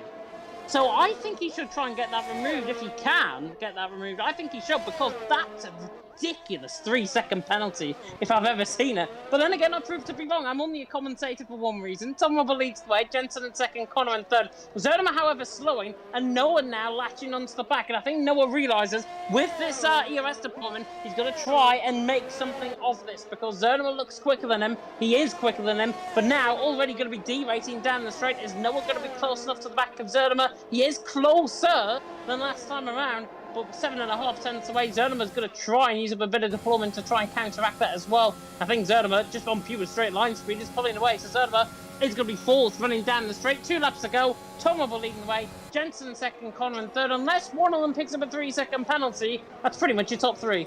Yeah, we'll check the penalty situation for the drivers. It's 1 warning in each for Jensen and Connor. Tom Webber's having an absolutely perfect race here. No penalties whatsoever. He's kept it nice and clean. Got that fantastic start. And it could well have been that move into turn 1 all the way round the outside of Jensen. I don't think we realised the significance of it at the time. We knew it had been an important move, but since then, he's not really been challenged by anyone. Got far enough ahead of Connor earlier on. Got the restart not quite right, but right enough that Jensen wasn't able to make a move, and then it's just pulled away. It looks like it's been a great race for him. F1 lover now coming into the pits. He's going to put on a set of soft tyres, and who can blame him? He's far enough ahead of Fleddy. He does get a front wing change as well. Far enough ahead of Fleddy that he'll come out in the same position. So basically a free shot at the fastest lap here, and he knows Fleddy won't be able to react. So Tom Robbo's made a mistake, and Jensen's in the lead. He has. Jensen's in the lead of the race. Tom Robbo crashes coming through the castle section. Right side end plate damage to the car, and Jensen now leads the race. How about this for changing fortunes in Baku? Jensen, and Tom Robbo's lost his front wing entirely. He could have picked up a puncture in that as well. I don't think he has, luckily. But now front wing damage for them both. Connor's now within a shout of second. Jensen's probably won this now. Championship fight now goes in the way of Jensen. And now Connor, look at him. He's got nowhere to go. And look at Zerma. Zerma's going to close in on both. And look at this, because Tom Robbo's holding Connor down the straight. Zerma's within DRS range. And Zerma's going to have a double toe. Tom Robbo surely has to continue on for the final lap of the race, and he does. Connor is in behind. He doesn't want to launch the move down in towards turn 1. Oh, actually he does. Down the inside line into turn 1. Gets the job done. Tom Robbo's going to be going backwards. Zerma's now on the inside line for 2. Can he try and get the move done here? Just about. Tom Robbo, I think, realises, and what looked like a very confident victory, hasn't made a mistake all race, and the castle section catches him out, and Zerma now is through, he's into P3, and Tom Robbo, unfortunately, you have to feel sorry, he did everything right tonight, but in the wall where it mattered most, and Jensen is awarded the victory. Yeah, it's just, one slight little lever coming through the castle section. We saw him then running wide, coming through turn 12, and that's where Jensen was able to get the move done. And then just frustration. Frustration got the best of him. He gets a 3-second time penalty for corner cutting as well. So any chance he had of finishing ahead of Noah has gone. But I think he's really struggling here. He might actually still get caught by Lynx at the end of this race. But there was that bit of frustration again from Tom Robbo, just coming through turn number 15. Hit the wall so much harder and lost the entirety of his front wing. If it wasn't for that, he should have comfortably been able to hold on, I reckon, ahead of Lynx. But he might find that a bit difficult. Noah's closing on to the back of Zoidema. But all of a sudden, this is an unexpected second win in a row for Jensen. And Noah hits the wall on the outside curb, coming through 15, and he hits the wall. And he's got right side end plate damage on the car. That's his run for third place over. Jensen around the final technical corner of 19. Now through the kink of 20. He's going to slow down enough. He's derating down the straight, but I don't think he cares. Jensen, a slice of luck will win him here in Baku. Jensen now running to the line. Wins here in Baku. Fantastic win from Jensen in the end, albeit a bit fortunate. Connor is second. Zerma with a great drive in third. Noah in fourth. In the end, if he didn't make that mistake, he was all over the back rim and probably would have got him. And could have got that 3-second penalty removed while he was at it as well. But Tom Robbo, in the end, finished fifth. He's finished fifth with a broken front wing entirely. Got to commend him on that drive because he did everything right. It was perfect up until the castle section on the second to last lap. He just bottled it out the lead of the race, and unfortunately for Tom Robb, he's down there in 5th. You have to feel sorry for him. He did everything right, but there's more chances along the way, and I'm sure he will take them. I mean, part of me does feel sorry for him, but part of me thinks, why was it loss of concentration or pushing too hard? It looked fairly comfortable for him up until that. Maybe it was just a slight loss of concentration from the fact that he wasn't under any pressure. F1 lovers coming towards the line doesn't actually steal that fastest lap point away. So that has gone to Connor. He's managed to keep that fastest lap point despite doing it on a set of medium. So that shows how well he's been going. And Fleddy, he's not going to be able to get it as well, I don't think, on that set of soft tyres. But Jensen, 2 wins in a row, gets full points for this one. One that he definitely wasn't expecting. Definitely one that he wasn't expecting. And to be honest, 37% tyre wear towards the end of the race as well. Phenomenal job by Jensen on that set of tyres to get to the end. Driver of the day awarded by the in-game fans is Funky Chicken. Drove well, finished 7th in the end, did Funky Chicken on 67% worn soft compound tyres. But to the top step of the podium is IFR Jensen. 2nd week in a row he's been here. He did it the easy way last week in Portsmouth. This week he did it the hard way. He doesn't frankly deserve the victory because Tom Rubble did everything right in the race. One mistake obviously costing Tom Rubble, and he's there to pick up the pieces. So Jensen wins, Connor 2nd, Zernimer in 3rd. Fantastic drive, I've got to say, from Connor. Came alive in the second half of the race. Zernimer as well, a great solid drive from him. But Jensen takes the win. Connor in 2nd, Zernimer in 3rd. Not sure what is going to happen as well, because Connor, I don't think, has managed to match up in terms of the task system. So there could still be a penalty there. Therefore, Zernimer could still finish 2nd. Yeah, we'll have to see. I know there has sometimes been a few issues with TAS on this game, so if Connor can prove that he has set it up right, he might be able to get away with that, but still a fantastic performance for him. Zoidema proving why he belongs in this top tier. Last race wasn't exactly ideal for him, struggled quite a bit in qualifying, but he's done a great job this time around. Tom Robbo 5th, so unlucky in the end, but no one really to blame but himself. I'm sure he's aware of that, and I'm sure he'll be back stronger. Lynx, Funky Chicken, Perpetuum, Boss Wanted, F1 Lover, and Fleddy, the rest of the finishers. Bunty, his accident causing the 2nd safety car. Coutinho retired in the pit. Stinson's crash caused the 1st, and Isu, who was looking very quick early on, his accident causing a VSC. What was a race which we said was petering out towards the end, all of a sudden provided plenty of action in the final lap. Baku always likes to provide action. We saw it with F2, really clean racing there. Not even 1 ounce of a safety car in F2 either, which was absolutely phenomenal. Fantastic drive, of course. Jensen and Zernimer are currently within the waiting room, I can see. I think we should try and get them in. Yeah, I think we should as well. Let's bring them in then, and of course, I will take you through the race format, of course, for next week while we wait for Jensen and Zernimer. I've just seen, I've joined our Discord call that we are in. But next week, of course, it is Imola, and we're doing something quite different, actually, in terms of Imola next week. It's 25% sprint race, and that will decide, of course, the grid for what you could call the feature race, the main race that we normally have, that 50% race, of course, and Imola is an absolute great track to have it at. And of course, in all of the announcements and all of the chats I've just seen on Discord as well, Mr. Tom Zaggers, of course, our graphics man, TTG Honey Badger, you might know him on Discord. He has put all of the information there in the announcements chat on every single division. So if you don't have access to that, then please let us know. But we will now move on, of course, to our driver interviews. And it is, of course, Mr. IFR Jensen out on top. And Jensen, as I've just said at the end of the stream there, you didn't deserve that win whatsoever. Tom Robble drove an absolute solid drive in front of you. You come up with the slice of luck again. Talk us through it. Yeah, I've got to say that Tom really deserved that win today. It was a bit unfortunate what happened to him there. I tried keeping ahead. But then he said he had damage, so I just had to try and carry on because I knew Connor was going to come, and then yeah. But yeah, I didn't feel much happiness out that win really. I was mainly focused on the P2 there in the end, but yeah, in the end, I mean, I guess I'll have to take the 30 points, but yeah, of course, like you said, I don't feel it was deserved in any way, but I still feel the P2 would have been, but. Yeah. Yeah, I mean, taking into consideration, your form around Baku has been very strong lately, of course. You drove well, of course, in the PSGL event, which, of course, we covered earlier on. And that form seems to be replicated once again. Obviously, with still a solid drive to possibly even finish second, even behind Tom Robbo. But just talk us through that damage that he picked up. Did he make a mistake coming through the castle section? Because that's what it looked like to me. Yeah, I think he hit the right-hand sideboard. I'm not entirely sure, but yeah. He hit the wall, saw him ghosted, and then he was just crawling around the corner asking how much damage he had, and he said he's got quite a bit, so yeah. Yeah, I think on our task system it was coming up about 45% damage on the right side end plate, which was so unfortunate, I think, from him. I know he's going to come back better. There's going to be more opportunities for him, certainly, within the future to try and grab that race win. Of course, he drove such a solid race. Luke, I'm going to come across to you. Any questions? No questions from me, James. No questions from you. But, of course, Imola next week, Jensen.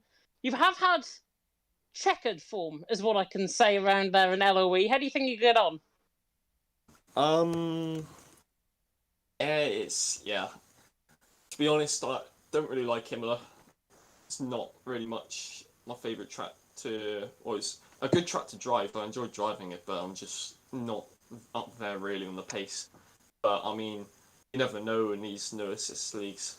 I might be somewhere, hopefully, up in the mix. But yeah, just maybe damage limitation through that. But we'll see. Hopefully, get some more good points. Here in TTML, so I think you're going to do pretty well next week in Imola. Go on, enjoy your evening. Yep, cheers and thanks for the comms. Very welcome indeed. We'll now move on to, of course, our man who finished in P2, and that was NSX Connor. And Connor, absolute solid drive from your perspective. Talk us through it. It was pretty decent until the safety car come out and I picked the wrong tyre. Those hards were pretty awful. I had no pace at all. But was that got saved by the safety car, so I guess that's all that counts. Yeah, you got saved by the safety car, and I mean, still a solid P2 in the end. But just talk us through that first safety car, because we saw you go onto that set of hard compound tyres, dropping down the field. What was your expectation? Was it an in-game decision, actually, for the hards to go on? Or did you just totally mess up the tyre strategy? Well, I didn't think the mediums would make it, because I didn't really do much practice, so I didn't know what tyres were best to use. So I just played it safe and picked the hards, and saw everyone else went medium. I was like, oh, I fucked it here. And yeah, it turned out I did, because everyone just started overtaking me and I just had no pace. But pace on the mediums was okay, but lost quite a bit of time behind Noah. Otherwise, I think I could have been battling with Jensen, which would have been for the lead after Tom Robbo ended up in the wall. So a little bit disappointed, but I'll take it after last week. Yeah, definitely an improvement on last week, of course, from Portimao. And that last safety car, of course, that set of medium compound tyres, we saw a complete reflection on what the first stint was. Noah was so much quicker on the first stint underneath the first safety car. You were so much quicker under the second safety car. Did you always feel that you were going to get him? Oh, yeah. I could see he was struggling a bit, sliding about. So it's just a matter of time. But I did overtake him, but completely missed my braking point. So had to wait another lap to do it, which cost me even more time.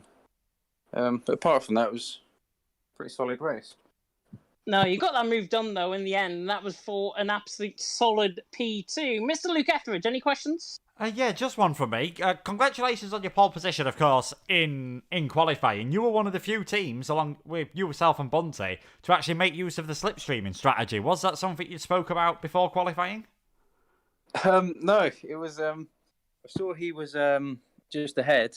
I asked for a cheeky slipstream, and it was just enough to get pole. Yeah, not bad, because I got blocked in the middle sector by the Haas that was just driving around slowly and just pulled to the side in the middle of the castle section, which made me lose quite a bit of time. So the slipstream sort of evened out the loss. So it was enough to get me pole, which I'm happy about. Yeah, it definitely worked out for yourself and getting second place. No further questions from myself, James. Next question, of course, from myself, and final question for Connor. Imola next week, how do you think you're going to get on? Is it going to be better than LOE? Oh, no, you weren't even in LOE's race. No, I didn't get the pleasure. Oh, I don't know. Pace is solid around there with line on, but I've got to relearn all these tracks after switching line off. So I don't really know how I'm going to do around there, but hopefully it's okay. I think I had a nice setup, so just got to learn how to drive it with no line now.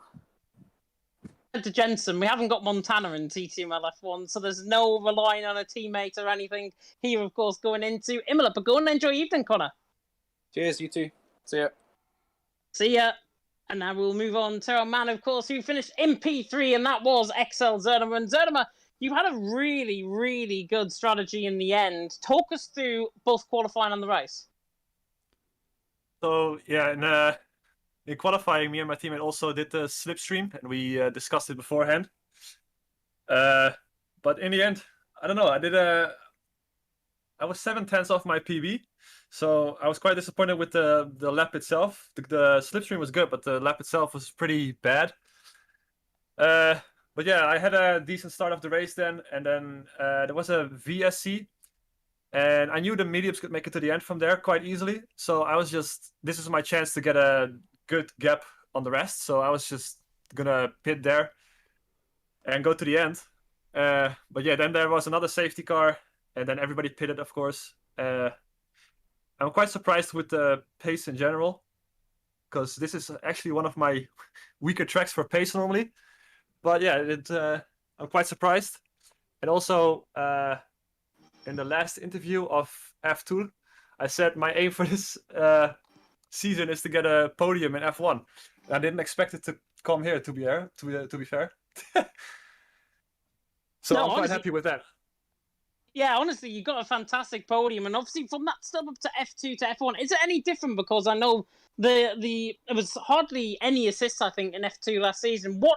How did you take that step up, of course, from winning the championship last season and transitioning into F1?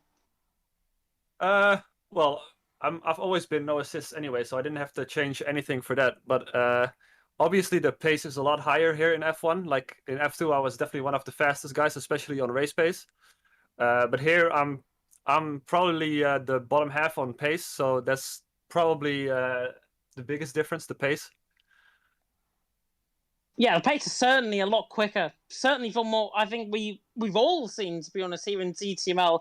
And it's absolutely fantastic that everyone on a level playing field can get the chance to shine. You've certainly done that, of course, with your P3 finish. Luke, I'm going to come across to you. Any questions? Yeah, congratulations on the podium, Zoida. Well, last time out at Portugal, qualifying didn't go great, but you improved quite a bit in the race. Again, like we've seen, well, I saw all of last season, your race pace is absolutely fantastic. What's the aim now for the rest of the season? Because you said you wanted to get a podium. You've done that at one of your weaker tracks. Could you perhaps sneak a win this season? And if so, which track do you think would be your best chance? I think if there's any win or a podium again, it will be probably the last three tracks. The last three tracks of the calendar are my strongest tracks of the whole calendar. So if there's another podium or even a win, which I'm not expecting, but if there is, then it's definitely one of those three tracks. Yeah, well, we'll have to wait and see how it goes. Of course, France, Mexico, and Singapore, the final three tracks. James, I'll hand back over to you. Imola next week, Zerdema. How do you think you're going to get on? I've done this in LOE, and my wheel failed in qualifying and put me in the wall straight away. So I hope I do that is better this time. So I don't think I have a lot of quali pace here, like usual, but race pace should be quite good in Imola. So hopefully some good points. Well, let's hope you don't have another wheel fail like an LOE, and hopefully you get towards the top step of the podiums once again. Go and enjoy Eden. Thank you. Thanks for the comms. You are very welcome indeed. And that is the end of our driver interview section. And that, in fact, is the end of the stream as well. Fantastic, of course, race here in Azerbaijan. I've got to be honest, not as good as F2, but still a very solid race nonetheless. Luke, I'm going to come across to you. Driver of the day? I think in the end I'm going to go for Connor.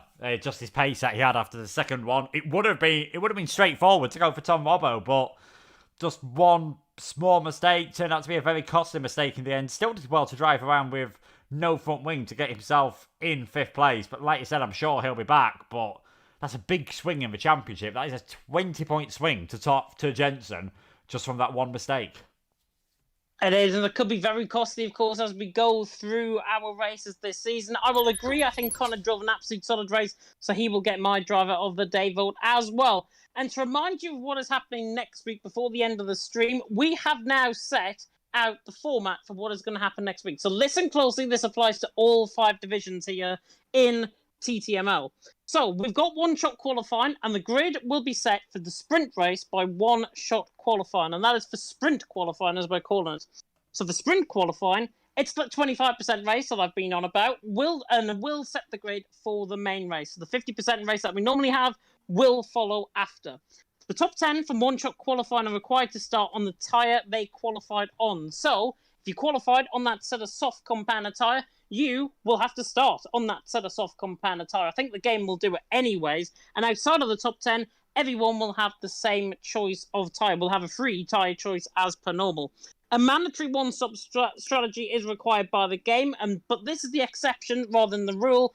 And the exception is the wet race. If it is a wet race, you can not use the intermediates or the full wet because you can go to the end on that compound of tyres. So there is no mandatory pit stop required for that if it is a wet race. If it is a dry race, of course, mandatory one-stop strategy applies. Points of order for sprint qualifying can be found in Discord on the Sprint Races info tab. And the main race, of course, 50% race, free tyre choice for everyone, and the same point system as usual. And Luke, we've got to look forward to that, of course, all of next week, because next week, as I come and say, on Sunday the 20th of November, it's my birthday. It is your birthday. Hopefully you're not expecting a present. I'm not. Well, a present will be a good race, I think. That's what I'm expecting. Well, I'm sure the drivers can deliver that.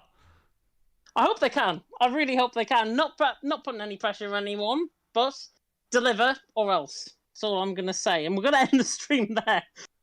Thank you so much for watching, of course, here for TTML. Of course, if you do want to keep an eye on what everything is going on, you can, of course, look at the League Racing TV. I think we've got CWC coming up tomorrow, if I'm not mistaken. And then we're back to EML on Wednesday. It is League 2, League 1 and Premier.